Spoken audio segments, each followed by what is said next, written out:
Even though adrenoleukodystrophy, or ALD for short, only affects 1 in 18,000 people, the impacts of this rare and fatal genetic disease cannot be underestimated.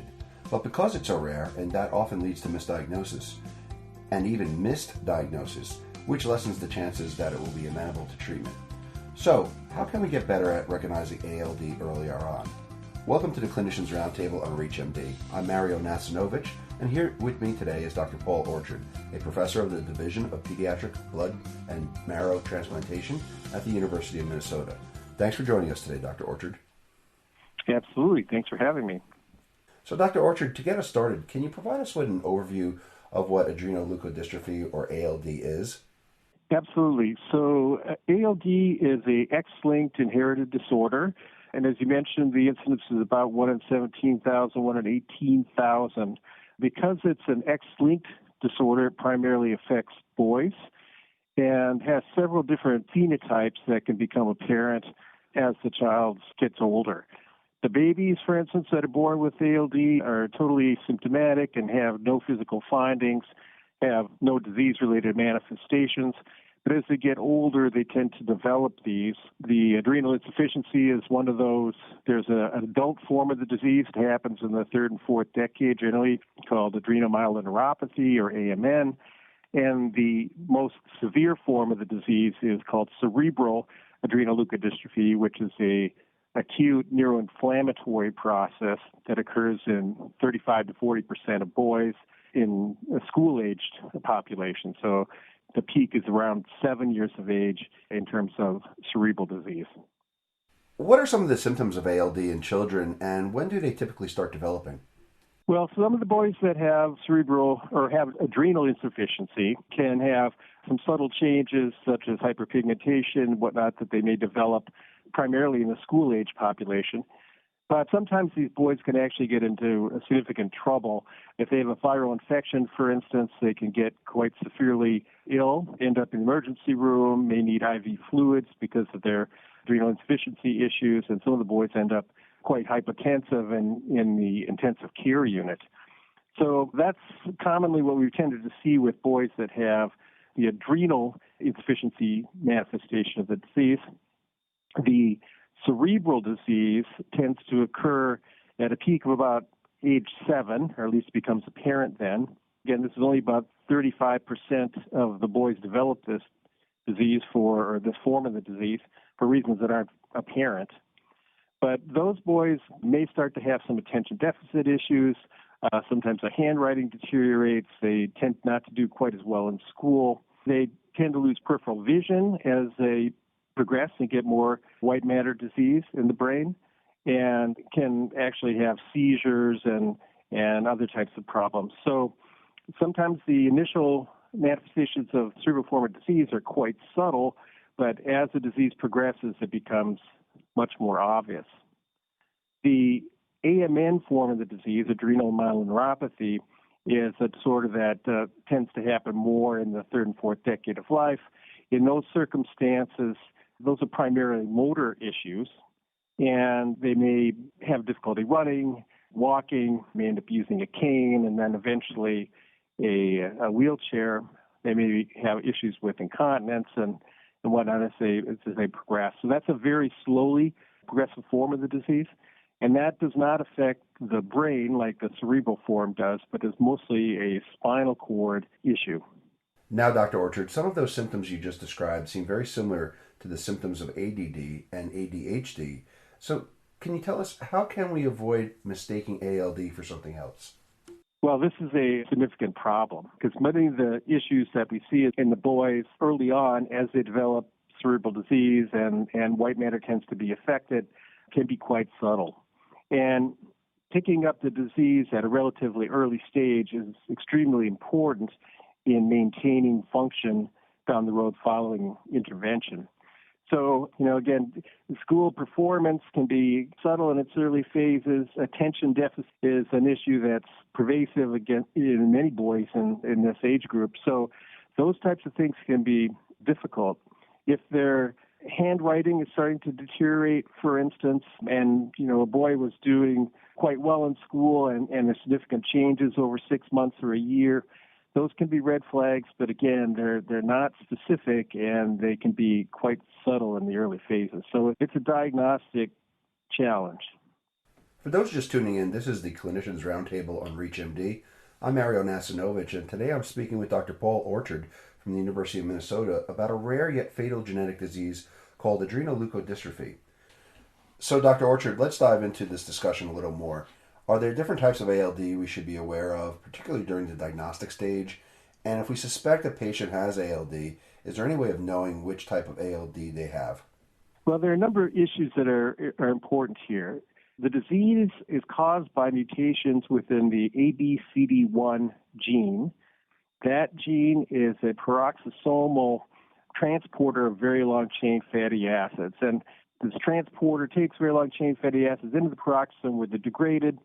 And if that does not happen, then you accumulate very long-chain fatty acids. Very long-chain fatty acids can be stored in a number of different places in the body, but they especially go to the adrenal glands and to the brain, to the testes, and those are areas that we can see are affected by the disease. And once a patient is diagnosed with ALD, can you walk us through those next steps? Well, so it depends a bit on the age at which someone is diagnosed. Most commonly, the boys are diagnosed relatively early in age. It would be important to have them have adrenal insufficiency tested for to help determine if they may need supplemental hydrocortisone, for instance.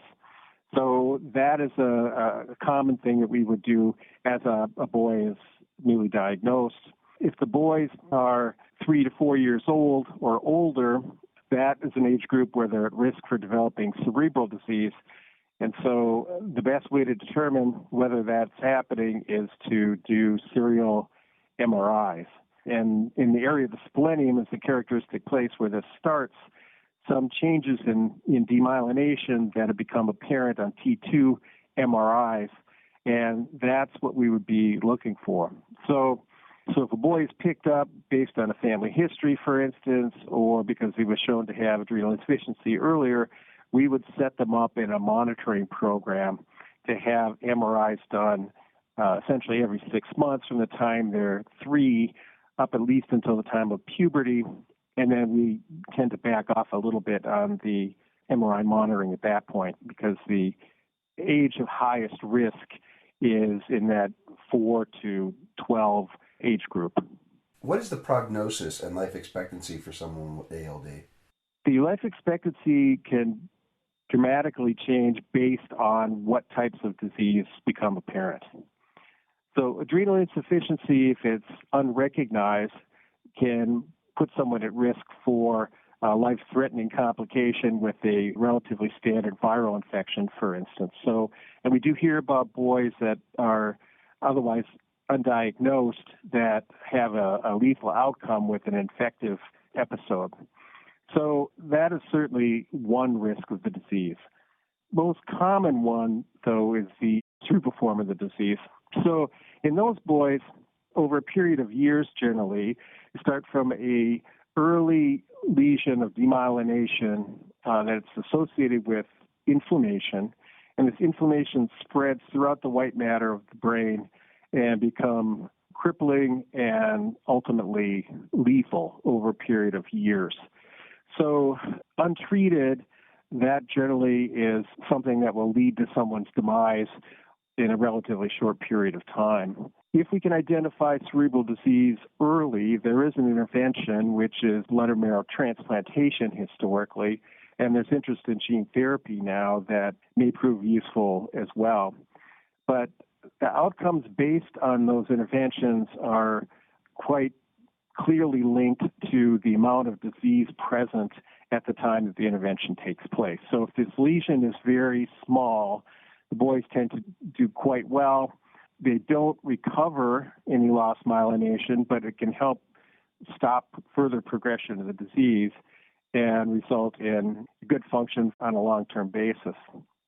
But if the disease is quite advanced and the patients go to transplant with the extensive demyelination, those patients have tended to lose ground going through the procedure and may end up with significant deficits and disabilities even assuming that the transplant can stop further progression of the disease. So early diagnosis, especially for the cerebral form of the disease, is key.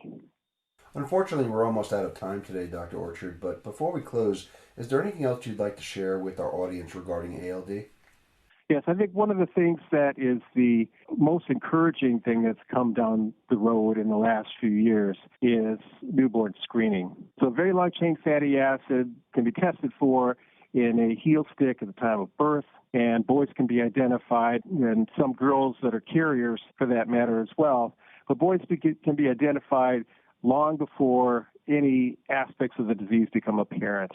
And then we can start on an ongoing monitoring program where the boys are tested for adrenal insufficiency and intervention takes place if there's any sense that needs to happen. And then if they start to develop cerebral disease, then we have the opportunity to intervene at the very earliest stages, which is absolutely crucial in maximizing outcomes.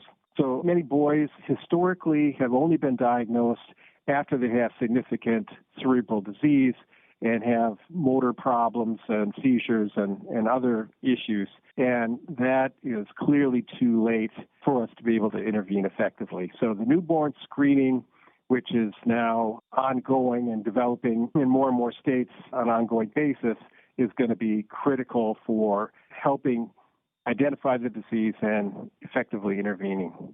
Well, with that parting comment, I'd like to thank Dr. Paul Orchard for joining me to bring this rare and often overlooked genetic disorder into the spotlight. It was great having you on the program today, Dr. Orchard. My pleasure. I'm Mario Nacinovich, and you've been listening to Clinicians Roundtable on ReachMD. To access this episode and others in this series, visit reachmd.com/cliniciansroundtable, where you can be part of the knowledge. Thanks for listening.